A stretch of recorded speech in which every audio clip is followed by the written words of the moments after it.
Hello, dear audience. We are together again today. We are your guests.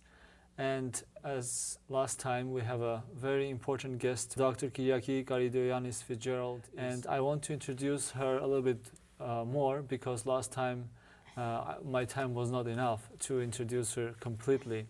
As I said last time, she is a teacher, professor at Holy Cross Greek Orthodox Graduate School of Theology in Brookline, Massachusetts. And she's practicing psychology. She has her office in Sandwich, Massachusetts. I want to introduce her from a different angle now. Dr. Fitzgerald is also the founder and coordinator of St. Catherine's Vision Project. St. Catherine's Vision is a group of women theologians and others from various Orthodox ethnic backgrounds dedicated to Christian spiritual renewal, unity and education. St. Catherine's Vision is blessed by the Standing Conference of Canonical Orthodox Bishops in America, SCOBA, in other words. Dr. Fitzgerald also has published several books, and I will mention some of them. The Encountering Women of Faith, which has been published by St. Catherine's Vision. It's part of the collection, it's the volume 1. She has also written or edited Women Deacons in the Orthodox Church, Call to Holiness and Ministry, Orthodox Women Speak, Discerning the Signs of the Times, Living the Beatitudes, Perspectives from Orthodox Spirituality, and many others. We will have probably a chance to introduce each one of them separately different time. Today we decided to speak about the human heart longing for God, looking for God, and being hungry for God. I would like you, Dr. Kyriaki, to introduce this topic in a way that you learn, that you believe and you understand. First, if it's good for you, let us know, what do you mean by heart when you speak about heart, human heart? Thank you, Arkady. That's a really good question. What do I mean by human heart? Everybody has an understanding, at least past a certain age, of what the heart means for them. In our society, a lot of people would say, well, of course, it's a symbolic term. It includes the physical heart that beats in our chest walls, that gives us life. But because of the importance of the heart muscle in our bodies, the term heart has also taken on many shades of meaning in a metaphorical way for other dimensions of life that are equally, at least emotionally for the human person, very important. And so most people would probably say that, well, of course, we think of heart, we think of emotions. We think of heart. The heart is where through which we fall in love. We think of romance, and yes, that's also included when we talk about the human heart from an Eastern Christian perspective, and I would say also generally, a Christian perspective generally. But the heart from a theological perspective, as well as a spiritual perspective, at least from an Eastern Christian understanding, has an even deeper meaning. It includes all this. The heart is that faculty of the human person that is able to choose the good. Mm-hmm. Not necessarily an intellectual good. It is sometimes the intellect cannot figure things out very quickly. Oftentimes we need to sit with things a long time before we learn what is good or not. But it is that faculty of ours that chooses the good, and the good that's associated with ultimate good. It is rooted in the Semitic understanding of the heart, which is ancient Israel's understanding. The Eastern Christianity and Western Christianity, in its classical forms, have adopted that perspective pretty much. And so when you asked me what you wanted me to think about for our second visit together, it wasn't hard at all. What first came up to me was the human heart's longing for God. And I think that's important because it's a step from our last topic, which is what does it mean to be created in the image and likeness of God? Yes. And a friend of mine, actually one of my siblings, said to me, well, you didn't talk about, in your last discussion with your friend Arcadi, being created in the image and likeness of God, also that we don't look like God. You know, why did you go straight to the symbolic and not talk about the physical? Well, okay, I apologize to that sibling. And to be created in the image and likeness of God is something that is beyond the physical. And we're still on that topic right now. But some of the characteristics, some of the qualities of us having that embedded within us is consciousness and the intellect that we have been given, the ability to be creative, the ability to love, and also the ability to choose. And so, because of this gift, being created in the image and likeness of God, that how we are formed by a God who reached out to us first.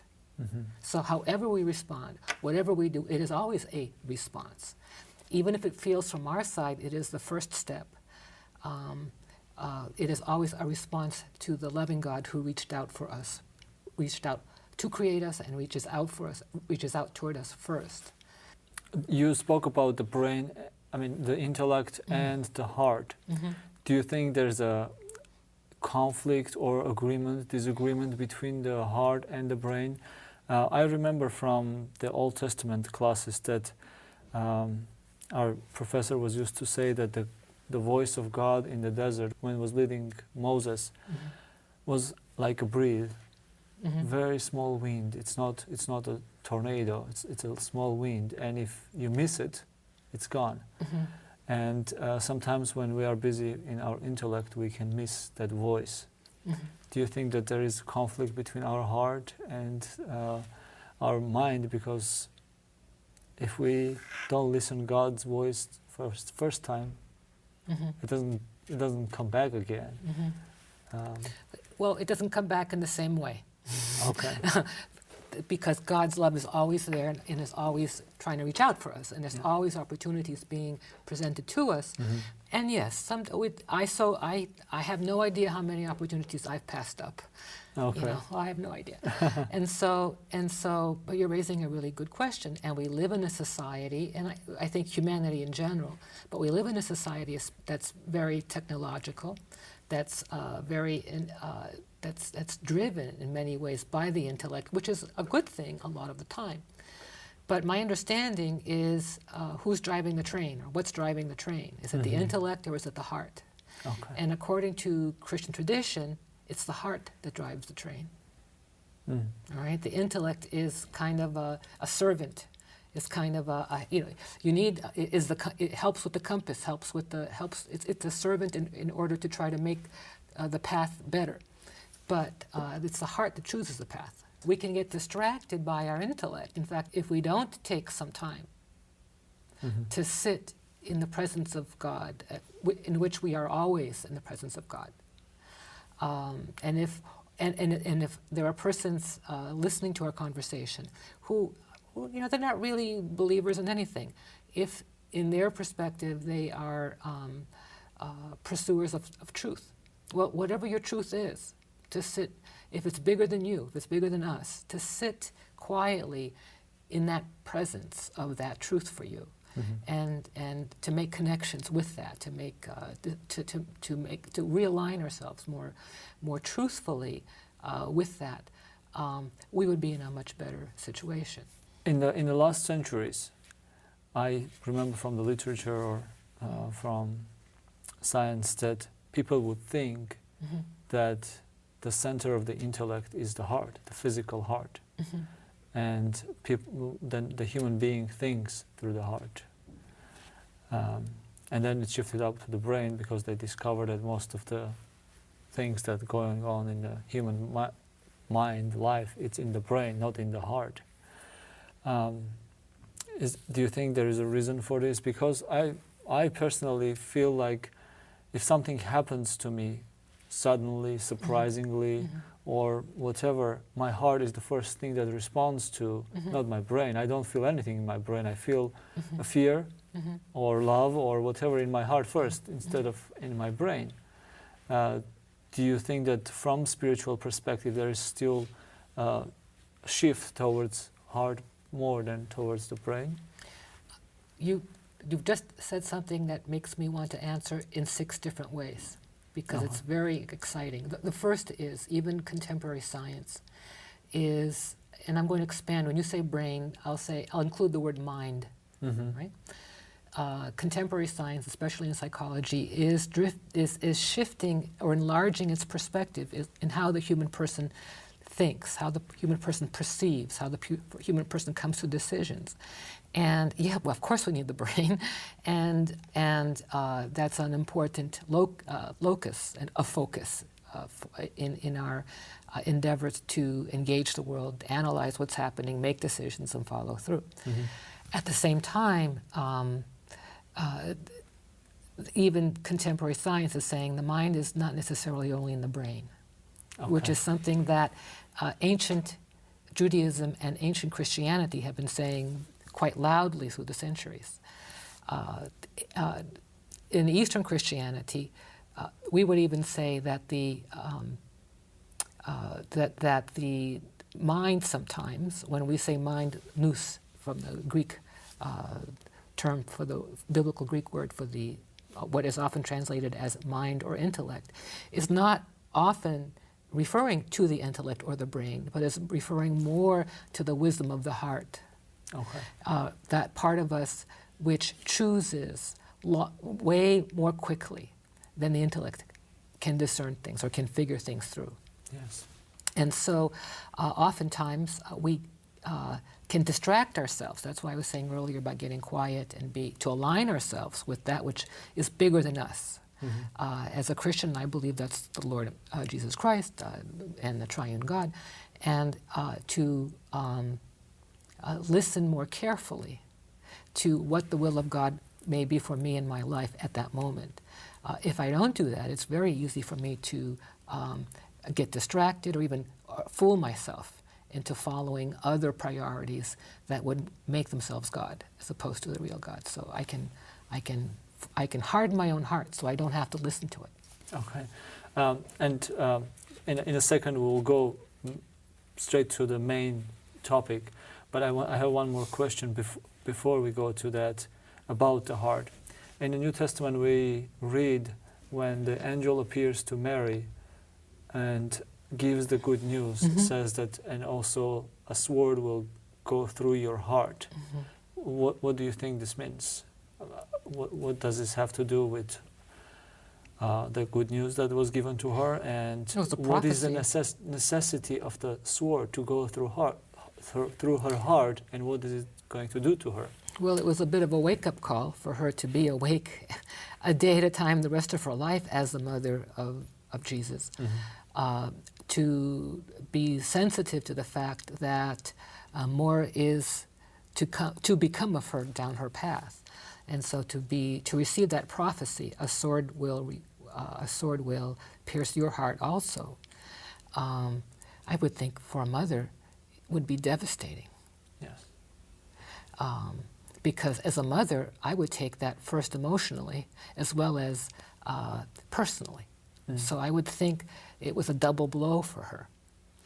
But I do think it was also a bit of a wake-up call in the sense of, I don't think she really needed one, but I do think it was for her a wake-up call to be more attentive to the ministry that she's called to in service to this child, this unique child that's been born to the world, who will have a life different than she could ever imagine. In a way, you're asking really different questions. In a way, it's a call to surrender. Yes. To be a mother and be surrendering your child from the very moment, practically, that he's given to you after childbirth. And the question now is... Mothers don't like hearing this. Fathers don't like hearing that either. Yes. Now, when you were explaining, I remembered another point where St. Paul says that God is double-sided sword, and that sword can go through our mind, through our soul, through our spirit, and knows everything about it. Beautiful. So Ooh. we are open in front of God like an open page, and the double-sided sword has access to everywhere in our being. That's also a good wake-up call for us, because I think it's very easy, especially in this society where we get distracted with all the toys that I mentioned last time we were together. That can some of the toys are very good tools. At the same time, the toys can distract us away from what we should really be doing. I would want to phrase that usually in terms of God knows everything we're feeling. God knows everything we're thinking. God knows everything we're perceiving from the inside out. And so sometimes I find myself in my silliness trying to explain to God what I'm really thinking, and then I have to slap myself around and say, wait a minute, God, what are you doing? He really knows. God knows how I'm feeling. God knows how I'm thinking. And sure, I might want to emphasize that for one reason or other in my relationship with God at a particular moment. But I don't have to insult him and say, this is how I'm really, he knows. And so that's a very clear metaphor for God's knowledge of us from the inside out. Yeah. And one more example I'll bring, and then let's go ahead. In the Armenian church, there is an icon of Mother of God with 7 swords in her heart. And that's the symbol of her pain when Christ was crucified. And I remember one of our theologians says that nobody would take the responsibility to go and tell her that Christ was going to Golgotha.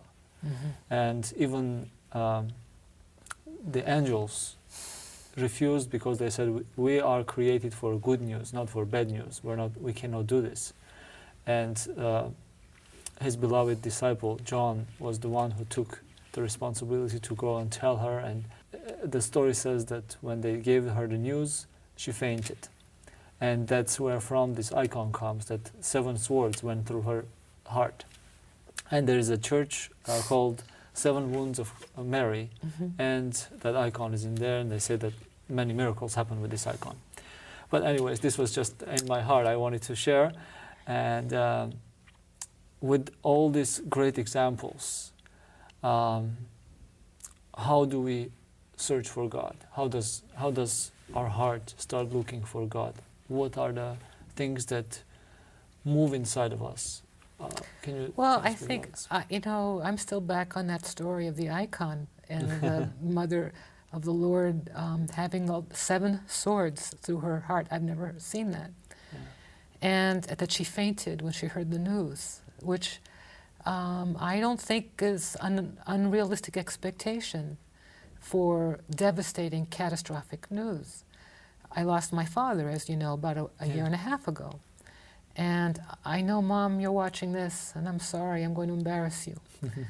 And I heard that when she heard the news, because she was in the hospital and I was at the seminary's graduation, she collapsed with the news of my father's diagnosis, that it was terminal and he didn't have long to live. My daddy was diagnosed in May and he was taken away in August. And so how many other people have had devastating news, either with a child or with a spouse or a loved one? And so our hearts can feel like they're broken and as if they will never be repaired again. Exactly, yes. And sometimes I think that's a testimony to the love of God, that somehow we start attending to the broken heart. How? Just surviving or feeling our feelings, walking through the pain. Sometimes there are people there to help us crawl our way through it. Sometimes there aren't so many people, and there are other ways that we have to crawl or take baby steps through it. But paradoxically, sometimes we can learn more about the loving heart of God after our heart has been obliterated. I don't wish that on anyone, but sometimes things happen. Yes, and actually these things that happen this way sometimes become the reason to start looking for God. Some hearts heal by the search of God. Some hearts this is the key point where they turn towards God. And Is that so? that's very good. That's one way. There's many ways, and that's one way. Sometimes it's after a tragedy or catastrophe where hearts are somehow healed or on the way to healing. Sometimes they never heal completely, but the way they are on the way to healing and they're still in process or not done yet, there's still pain, somehow we become better people than we've ever been before. We've been changed, hopefully for the better, sometimes with a limp. Other times the heart is changed through love. But we have to be careful. What do we mean by love? There's all kinds of love. Our society promotes love left and right in ways that I think are immature often, or self-centered, or with strings attached. Love will be gained if you use this particular product. Love will be gained if you wear this particular kind of wardrobe. Love will be gained, acceptance, love will be gained if, I don't know, we follow through with expectations of people's impositions on us, where their impositions on us are really not based in love. And so the love I'm talking about is unconditional, where we seek for the betterment of the other person, whoever that person might be. And so love is an incredible way we can reach people. But when I reach out to you or you reach out to me in love, we both risk being changed if we're open. Yes, and this is a good point where I wanted to ask this question. Besides this, what other reasons does the human being have to start seeking for God? Why would our hearts start longing for God? Well, it's how we're made. It's how we're created. I wrote down to share with you in the audience a short passage from the Psalm, Psalm 42, which says, "As a doe longs for running streams, so does my soul long for you, O my God." Another question, why would some people look for God? Do you think that everybody has this longing in their hearts? Or like the Pharaoh, some people have their hearts frozen or hardened? And why some people would be looking for God and striving for God, crying for God's presence, and some don't really care? Well, there's one other quote I wanted to share with you and the audience, and that's a little quote from St. Augustine, where he talks about something in this with this kind of a meaning. He says, "You," meaning God, "you have made us for yourself, and our heart is restless until it rests in you." And so either we fill it with God or we're open to the love of God. And so a little at a time, we become more aware of, we cooperate more with the love of God. God's love grows in us in ways we don't know until it happens because of the love of God. Either we walk in that direction knowingly or not. Sometimes the wonderful thing about the heart is we don't have to intellectually know it all the time. One of the things I tell some of my people who come to see me in my office, because I'm very blessed to see some very wonderful people who, whatever they're, as they're working through various issues in their lives, there comes a point sometimes when they start saying, I want to do this well by God. Now, not everybody's a Christian who I see, but so they'll use their word for God. I want to do this according to whatever I value most that transcends me. But they get anxious but I'm so focused on doing what I'm supposed to be doing, I'm afraid I'll forget to do the right thing. And I can remind them of this teaching, this ancient teaching about the heart, that the heart is more than just the intellect. Yes. Right? The heart can be choosing God even while we're doing something else. Yes. So it's a kind of multitasking that's part of being human, that our heart is always desiring what it desires, even when intellectually our attention is someplace else. And so you were saying about Pharaoh, from the Bible, okay, who was rejecting the love of God and the Israelite people. like us, he was created in the image and likeness of God also. Like us, he had that yearning or hole in his soul for the completion that only the love of God can give. Mm-hmm. And he also had the freedom not to choose that good. Yes. He would rather choose, he chose self-aggrandizement. He chose substitutes for God. For example, power, to distract him from the real power, which is the love of God. And so what he did is he attached himself to the love of power, the control. I don't know what else it means to be Pharaoh of Egypt. and so that was his substitute God. And so one way or other, how we, our lives are attached to something. In fact, the early Christian church talked about attachments. Mm-hmm. Either we are growing in a healthy relationship with God, our own selves, one another, and creation, or we are also developing our attachments. I think most of us, even the best of us, might be doing a little bit of both. I have to work on my attachments as I work on becoming a more authentic human person, growing in the love of God and loving others as well. And so Pharaoh was attached to power, but we can be attached to lots of things. We can be attached to excitement, we can be attached to prestige, we can be attached to success, we can be attached to money, we can be attached to many things. When you're talking about attachments, I remember they say sometimes, my heart wants this, my heart wants this, my heart desires this. From what we are talking about, it seems to me that the heart is a place where God dwells. It's the place where belongs to God. It's separated for God.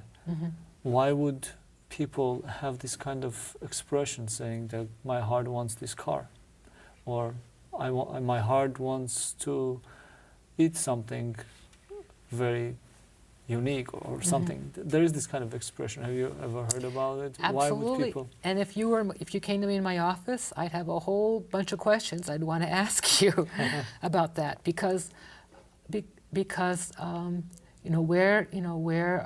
where your treasure is, there your heart is also. That our Lord says in I think in Matthew. And so we have to examine our priorities, our attachments. Okay, we know we have an attachment by when it gets threatened. All right. Okay. Okay. So if it's okay to have a car. It's okay to have a nice car if it's within our budget, let's say. But I know my car has become an attachment when all of a sudden somebody rubs up against it and scratches it by mistake, and I wind up having a tirade and go out of control because what happened to my beautiful car? My excitement, my anger, my reaction would be called an expression of passion. In the ancient Christian understanding of passions are reflective of attachments. Then that means I have an attachment to the car in a way that's inappropriate. Yes. And so I'm not saying good passions of having an excitement, a desire, a holy desire to do something good, whatever that might be. But when the ancient church would often talk about the passions, not like what we say today in contemporary English, it's often referring to those examples of excitement or withdrawing that are pointing us to an attachment. And that's hard, to try to, because that becomes an idol. All our attachments are idols. They take us away from God. Does it have to do anything with our heart? Absolutely. It's choosing. We are choosing false idols because they give us maybe a sense of security, a sense of control. Yes. And so all of us have these. I'm not saying, this is going to go away in a minute, but it's good to be challenging ourselves to what's real. Yes. And this is maybe a little bit provocative question, but some people look for God, and some people don't care about God. Some people look for God and find God, and some people look for God and never find Him. what do you think about our hearts are not capable sometimes to find the right direction, or we overpower our hearts with our minds? I think it's important we're careful here, Arhadi, because, and I know you are, we're friends, I know you are, but always for us to be careful, because someone may look like they've never found God, but in their hearts are living closer to God than you and I, who've gone to theological school and are asked to do things on behalf of the church on occasion and help others in the name of the church. And so I'm finding more and more, I'm humbled by the people that cross my path who may or may not know God from my understanding, but as I get to know them, reflect a maturity in God that they wouldn't use those words, but on my planet, they're closer to God than me. How do you think about the way? Let's say somebody's or everybody's heart is seeking for God and then finds the road. Is that an easy road, or the audience have to be cautious about this? Let's go start looking for God and then... No, we should live our lives.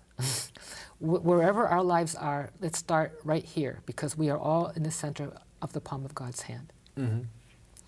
Wherever that is. Now, we don't have to go, let me go look for God here. I mean, maybe that our journeys may take us someplace exotic.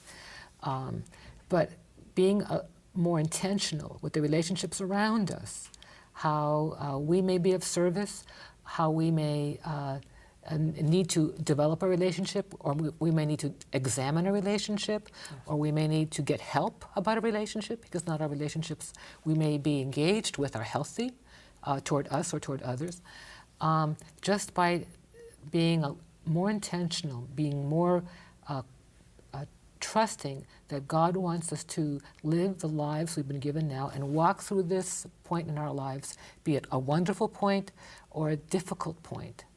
To trust that we are always walking with God under the soles of our feet, even if we don't feel it or see it.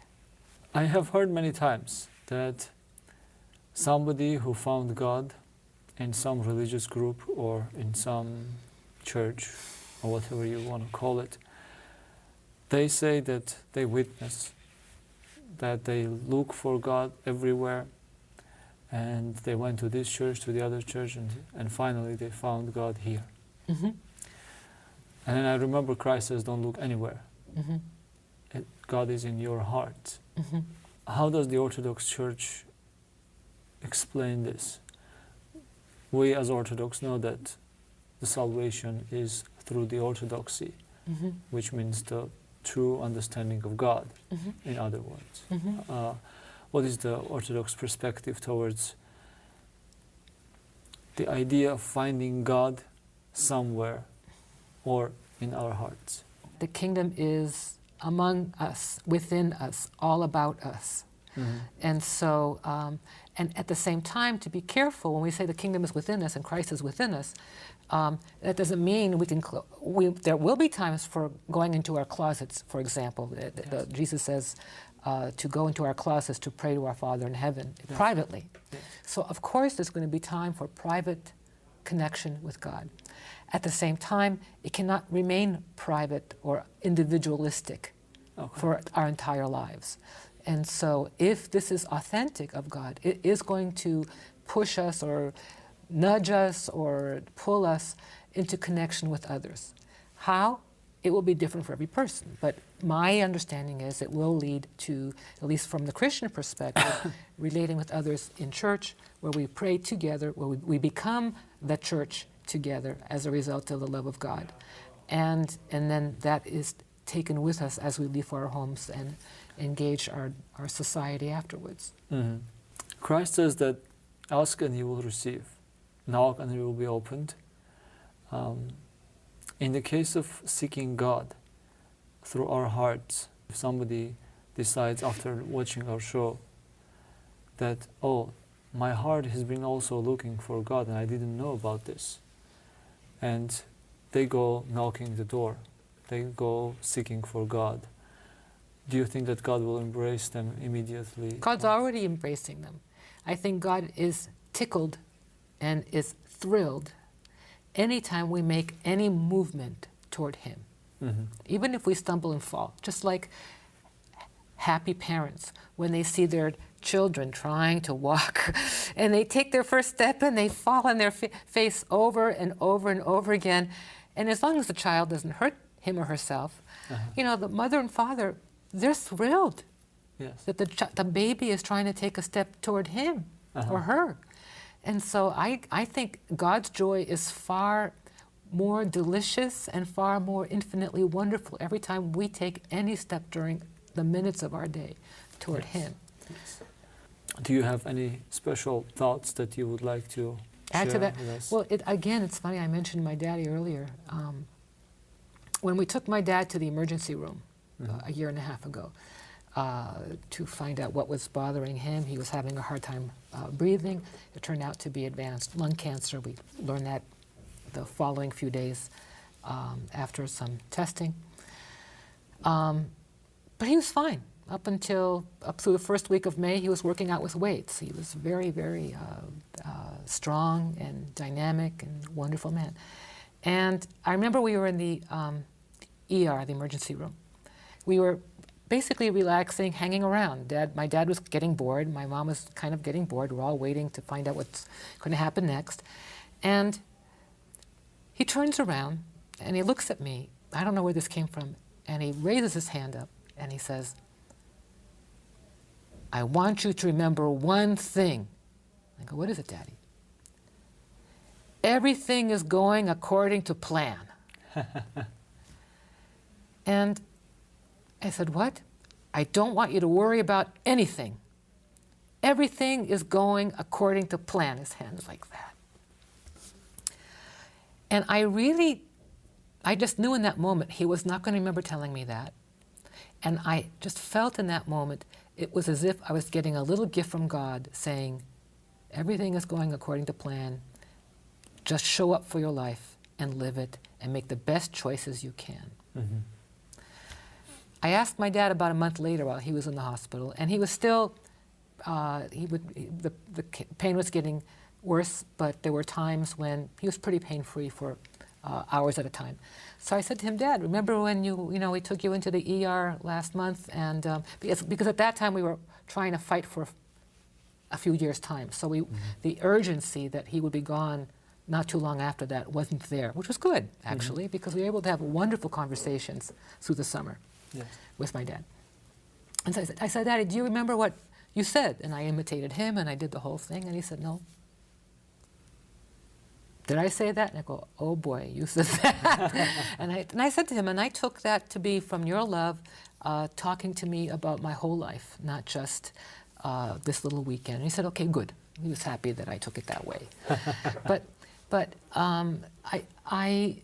I think in a sense that tells me that all of us are in the center of the palm of God's hand, that we are all somehow working with the providence of God. The Eastern Church especially, up until the fall of Constantinople, which is interesting, had a very strong theology of providence, just like the name of the capital of Rhode Island, Providence. Yes. And so what is providence? Is providence predestination, as some people tend to think? And Orthodox Christians would say, "Oh no, it's not predestination." But it's that paradox of everything being completely under the care of the loving God, that a sparrow doesn't fall, all the hairs on our head are numbered, that all the days we are to have are numbered. We are not in charge of a pattern of our lives. And on the one hand, being completely true, and on the other hand, God respecting absolutely freedom. Mm-hmm. God respecting absolutely the consequences that happen as a result of free will, which logically, these two don't connect in any way. But from an ancient spiritual perspective, from the Christian standpoint, both are true at the same time, and we call it providence. Yes. And so that we are all in the hands of the loving God through providence, through His providence. Mm. Now I remember very, very close example from the life of Anthony Bloom, the Metropolitan of England of the Russian Orthodox Church, and he's one of my most favorite theologians. And he was a doctor before he became a clergy. And this story relates to this fact very closely. The priest who took care of him during his last days, he tells about those days, and he says that he was the one who took him to the hospital when he had the hardest times and to get a diagnosis. When they walked out of the hospital, Anthony asked the priest, what did the doctor say? And the doctor had given very positive answer that everything is okay, it's just he's getting old and it will be okay. But then this priest says, he shook his head and said, no, he's not right. My days are numbered. And then the priest says, well, Your Eminence, you are a doctor, you have been a doctor, but it's been a long time ago that you studied and things have changed and they know better than you. He said, no, it doesn't have to do anything with the medicine. I saw my mother last time in my dream, and she came and showed me a calendar, and she showed me the days.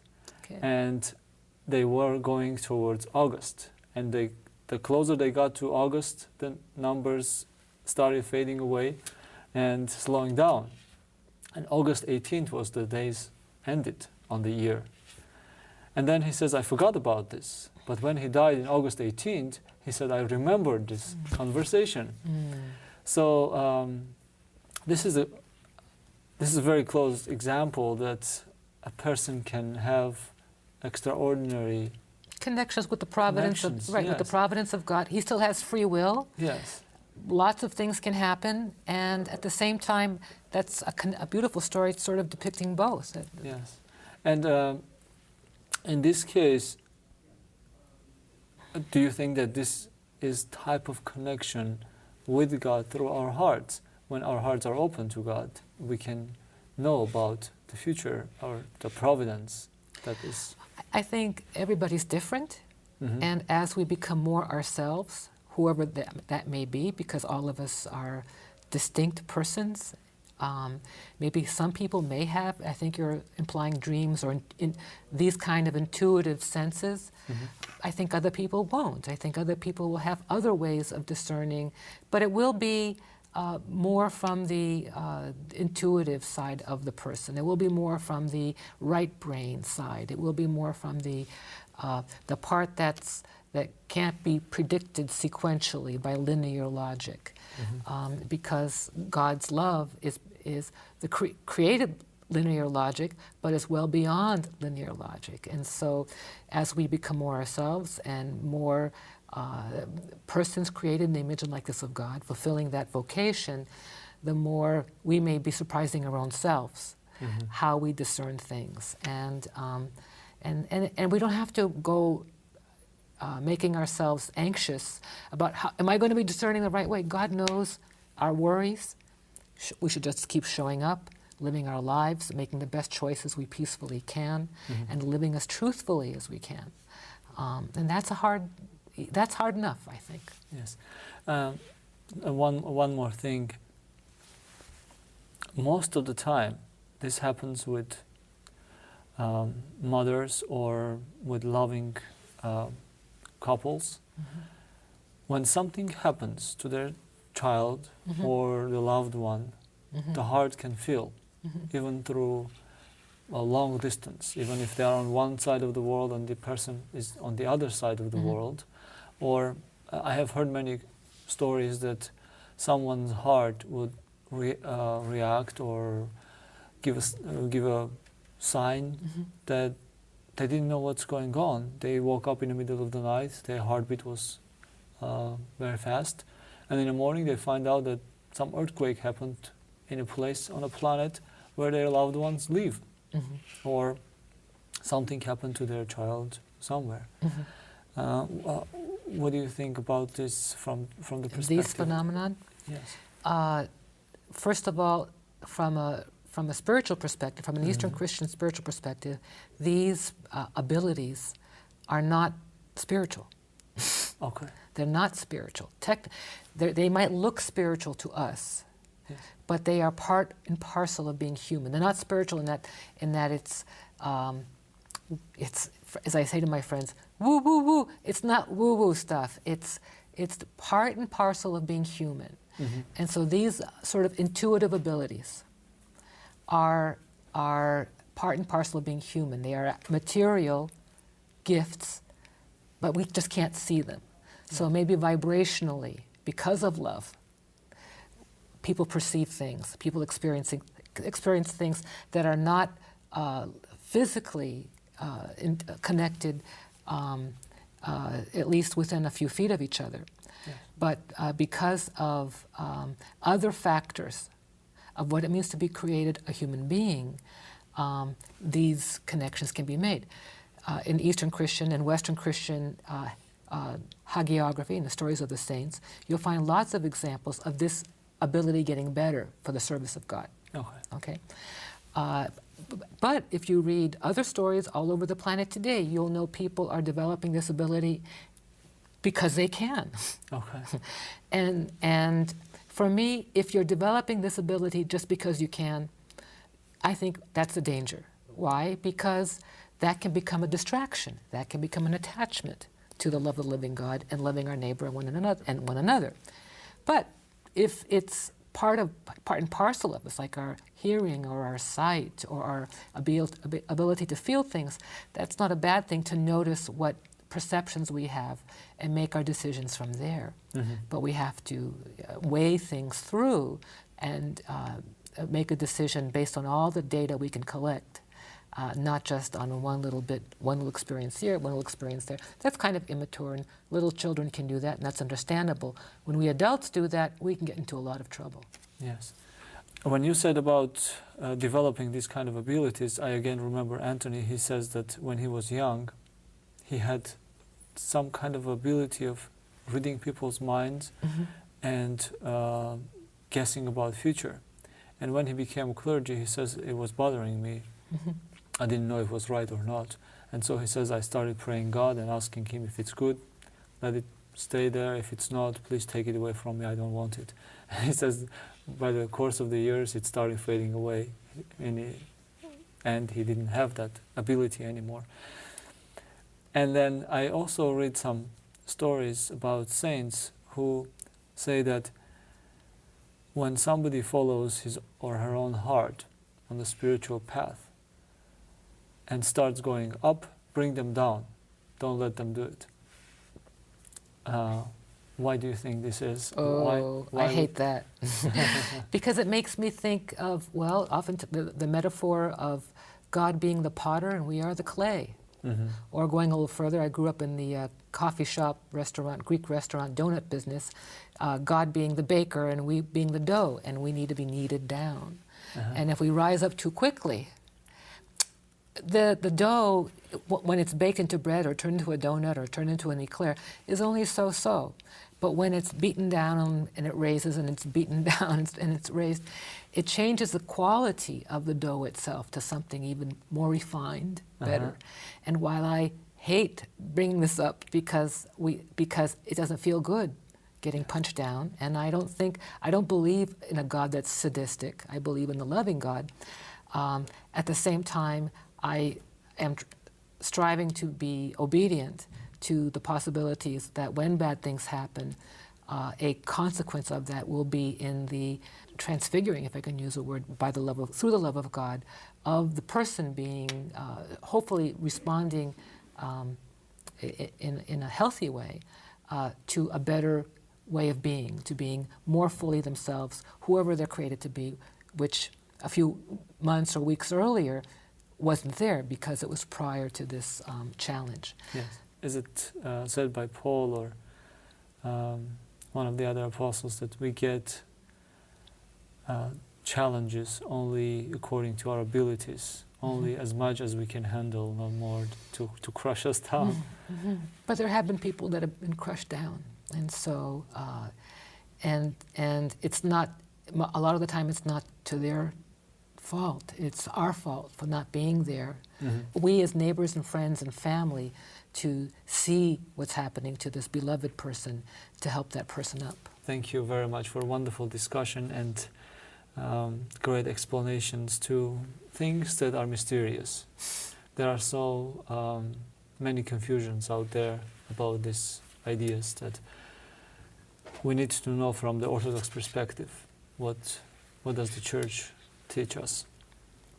If you have a couple words concluding the topic, I'm sure that we cannot finish this. We can talk forever about the heart, because like I have read in other literature, it says that the heart is cosmic organ.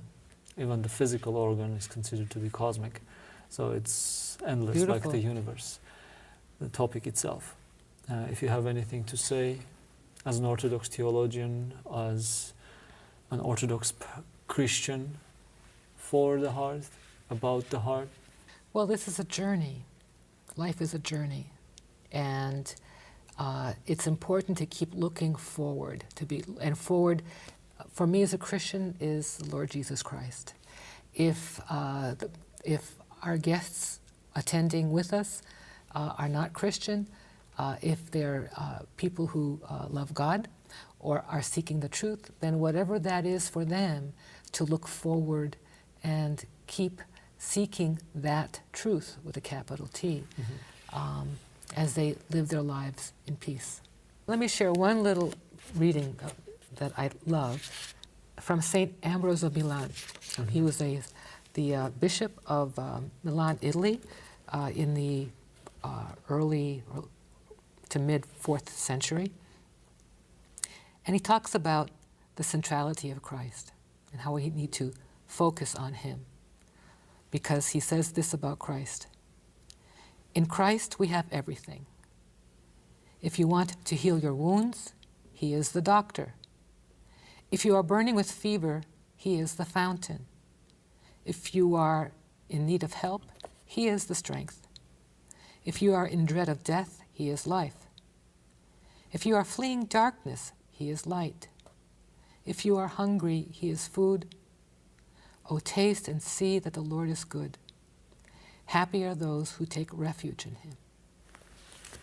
Thank you very much. And I think God, Christ, living in our hearts is the answer for everything, according to this. That's how I understood. And dear audience, thank you very much for your attention. And I would like to get some questions, some respond, and we will be very glad to have one day dedicated to these questions, and we will answer all the questions that bother you, and questions that will fulfill our topics, will make our topics complete, and we will be in two-way relationship where we will know what our audience demand, what do they want to know, and what can we give them. Thank you very much again, and thank you for your time. And I know you're very busy, but you're sharing with our audience your love and your time. And hopefully we'll be talking again next time. Thank you, Arkady. Thank you. Thank you. Mhm.